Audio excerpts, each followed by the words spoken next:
Nesse vídeo a gente vai estudar o comportamento do TCP em condições ideais, ou seja, quando a gente não tem perda de pacotes, quando os pacotes chegam na mesma hora em que forem enviados. E para isso a gente vai usar uma ferramenta muito útil que é o Wireshark. Vocês podem instalar na máquina de vocês também, é muito útil para depurar situações na rede, problemas de implementação, etc. Aqui, quando a gente abre o Wireshark, ele mostra para a gente todas as interfaces de rede que tem no nosso computador. Então, aqui no caso do meu computador tem uma rede sem fio, tem duas redes cabeadas, e o que a gente vai usar é essa interface de loopback. Ela é uma interface de rede virtual, ela não está conectada a nenhuma rede física, mas é por aqui que passa o tráfego que provém do meu computador e é destinado ao meu computador. Então, tudo que eu enviar para os endereços 127.0.0.1 ou 2.2.1 ou para aquele nome localhost vai passar por essa interface virtual. Então, clico aqui duas vezes. Para a gente criar o nosso servidor e cliente TCP, eu vou utilizar para as duas finalidades o Netcat.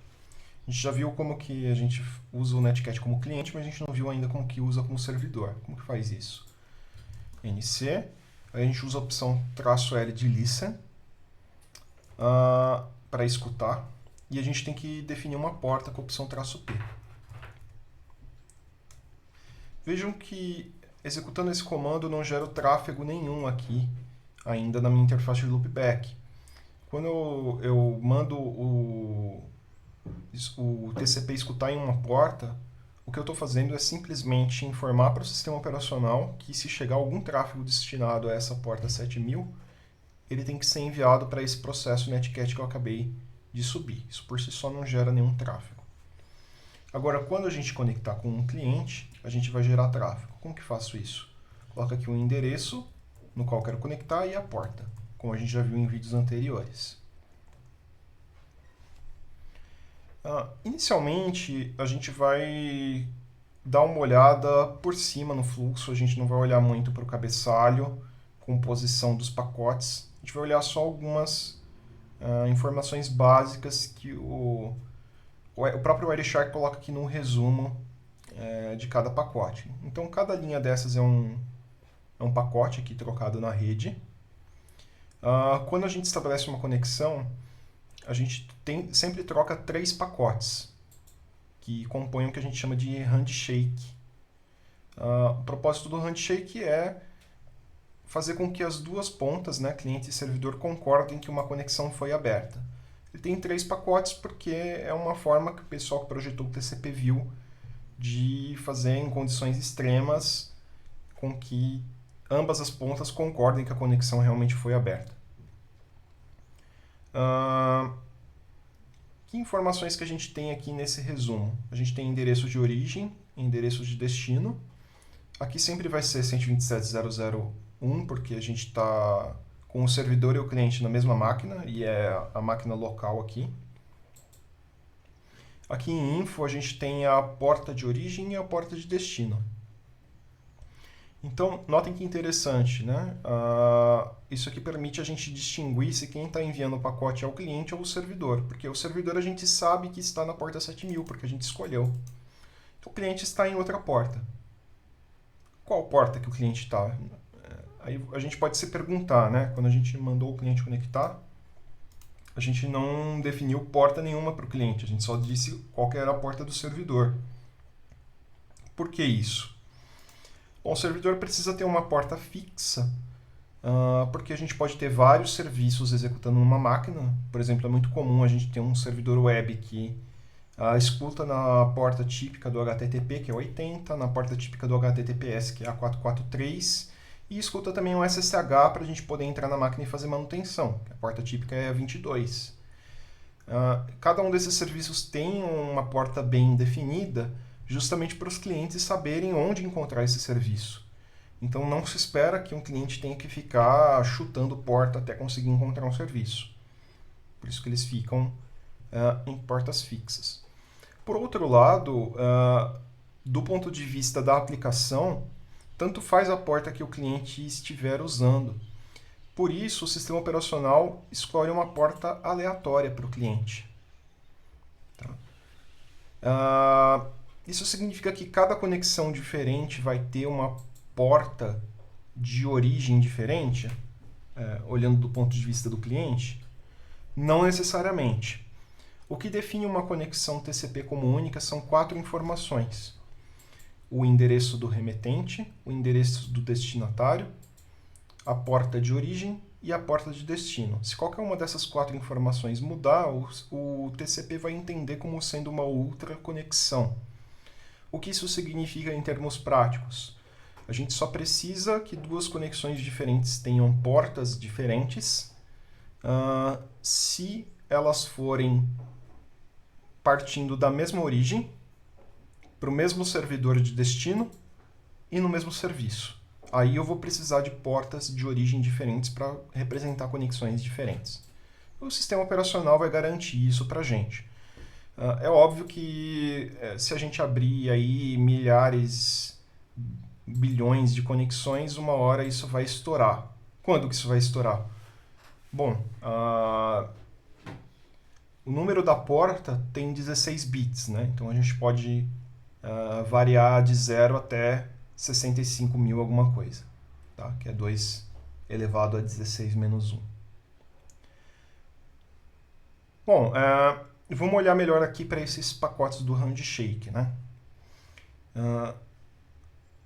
Aqui dentro de colchetes, a gente tem o que a gente chama de flags, que são alguns bits que tem lá no cabeçalho do TCP, que eles podem estar ligados ou desligados. O que vai ser mostrado aqui entre colchetes são só as flags que estão ligadas. Essa flag de sim é utilizada só no início da conexão. Então, quando a gente tem essa flag de sim setada, significa uma intenção de estabelecer uma nova conexão. Então, vejam que esse pacote foi enviado do cliente para o servidor. A iniciativa de abrir a conexão é do cliente. Em seguida, o servidor pode aceitar ou não a conexão. Caso ele aceite a conexão, ele responde com um pacote que tem tanto a flag SYN quanto a flag ACK setadas. Esse pacote ele tem um número de acknowledgement, um número de confirmação, que é igual ao número de sequência do pacote anterior mais 1. Isso aqui nos slides a gente viu que desejo de estabelecer ou de fechar uma conexão conta como se ele tivesse um byte, apesar dele não ter payload nenhum, dele não conter dados úteis, contém só informações de controle, não contém dados da aplicação. Por isso que isso aqui é um a mais do que um número de sequência, tá? E por fim, o cliente, quando ele recebe esse aceite do servidor, ele confirma que ele recebeu o aceite mandando um pacote de acknowledgement com o número de acknowledgement setado como sendo o número de sequência que o servidor enviou mais 1. Então, de novo, aquela questão de ele tratar esses pacotes do tipo SYN como se eles contivessem um byte de dados, apesar deles não terem nenhum dado de camada de aplicação, terem somente dados de controle. Então isso aqui é uma conexão estabelecida com sucesso, tá? Esse é o comportamento. Bom, e se a gente trocar dados do cliente com o servidor? Então vou mandar aqui um oi e um pulo de linha. Então o que aconteceu? Vamos ver esse pacote aqui. Ele foi enviado do cliente para o servidor. Eu sei que ele foi enviado do cliente porque a porta de origem é aquela porta aleatória e a porta do servidor é a 7000 que eu escolhi.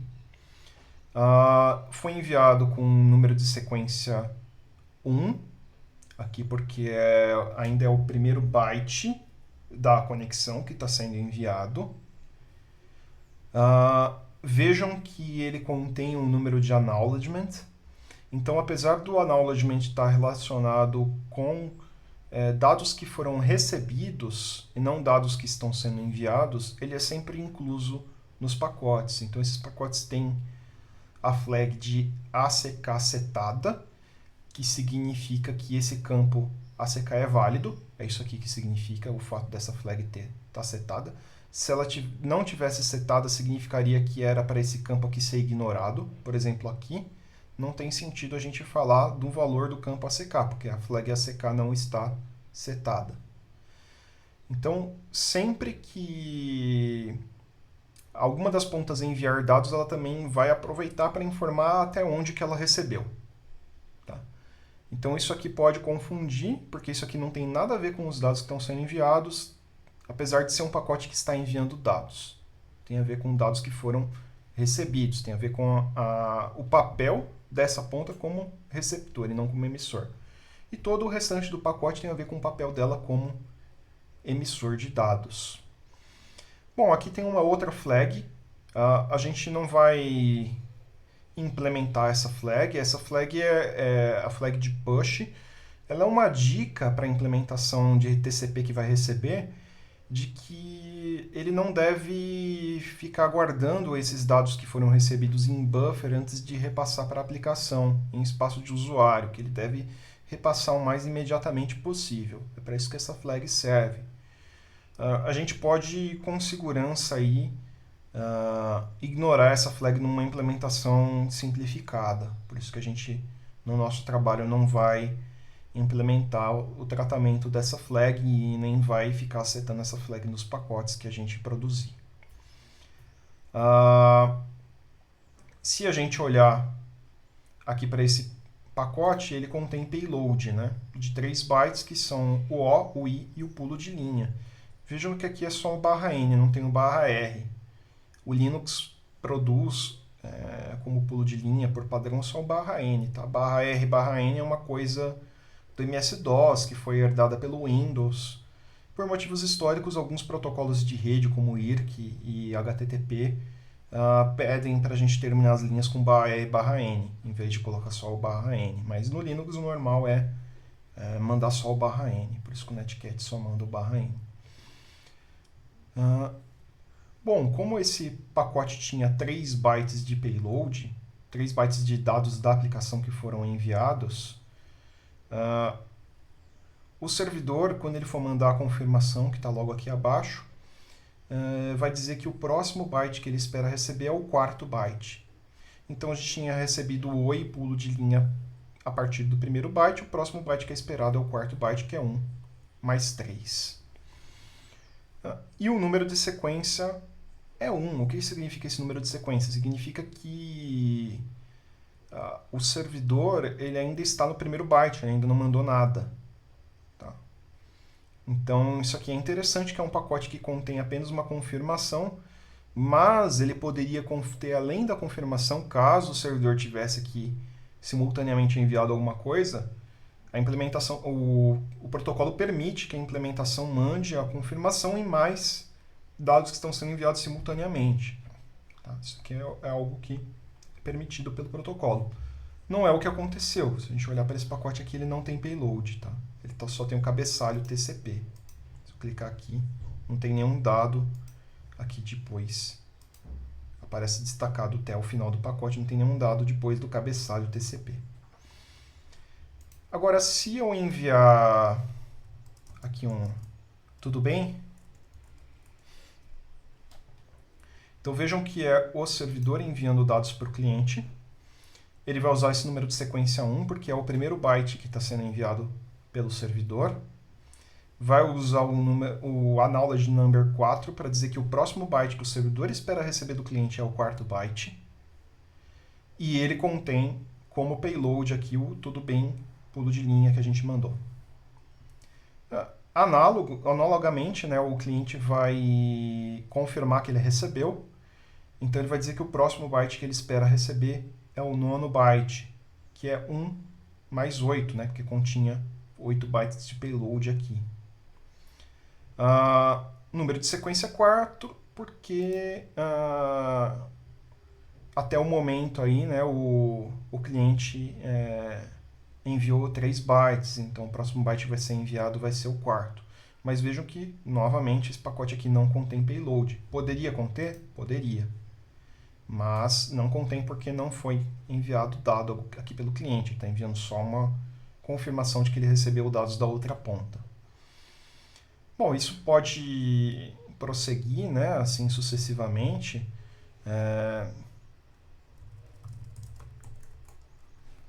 O servidor aqui pode mandar uma outra mensagem. Ela vai partir aqui do 9, né, que é exatamente o próximo byte que o cliente espera receber. E, novamente, o cliente vai dar uma confirmação, né, 9 mais 12 dá 21. Ele vai falar que o próximo byte que ele espera receber é o byte de número 21. E assim sucessivamente isso prossegue, né, em envio de dados e envio de confirmação pela outra ponta para tudo que foi enviado até o fechamento da conexão. Então, como que o fechamento da conexão é sinalizado? Qual que é a iniciativa de fechar a conexão pode partir tanto aqui do cliente quanto do servidor. Vamos olhar o que acontece se a iniciativa partir do cliente. Tá? Depois, se ela partir do servidor, seria análogo. Tá? Eu vou apertar aqui a tecla Ctrl+C do meu lado direito, que é para o cliente resolver fechar a conexão. Então, o que aconteceu? Vejam que o cliente enviou para o servidor um pacote com a flag FIN, de finalização setada. Esse pacote tem um número de sequência 4, porque o cliente até esse momento tinha enviado 3 bytes, então ele estaria para enviar o quarto byte.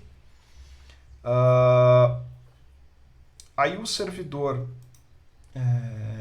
responde isso aqui com uma confirmação de que o próximo byte que ele espera receber é o quinto.